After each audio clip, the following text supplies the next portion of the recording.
ఇంటికి మధ్యాహ్నం కన్నోరింటికి వెళ్ళినా మీకు ఎక్కడ ఎవరు టికెట్ అడగరమ్మా అని చెప్తున్నా. అలాగే అమ్మఒడి ఒకటి వచ్చేది, అది సంవత్సరం ఇవ్వలేదు.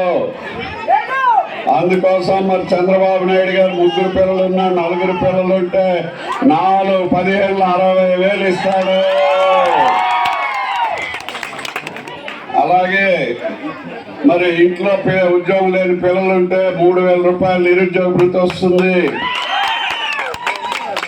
5 సంవత్సరాలకి 20 లక్షల ఉద్యోగాలు వచ్చే విధంగా ప్రభుత్వ పరంగా ప్రైవేటు పరంగా పరిశ్రమలు తెచ్చి ఉపాధి ఉద్యోగ అవకాశాలు సంవత్సరానికి 4 లక్షలు చెప్పున 5 సంవత్సరాలకి 20 లక్షలు ఇస్తాం. యువతకి,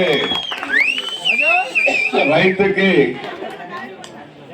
20,000 రూపాయలు సంవత్సరానికి రైతుకి పండగ ముందు ఉచితంగా ఇస్తామని చెప్పి మీకు అందరికీ నేను మనవి చేస్తున్నాను. మరి ఇదే కాకుండా మంచినీళ్ళు లేక డబ్బులు వస్తున్నాయి. అందుకు మంచినీళ్ళు ప్రతి గ్రామంలో ప్రతి ఊరింటికి కూడా ఒక ట్యాప్ గవర్నమెంటే గోదావరి నీళ్లు పైపులో తెచ్చి వేయడానికి 1,00,000 కోట్లు ఖర్చు పెట్టడానికి ప్రణాళిక సిద్ధం చేస్తున్నాం.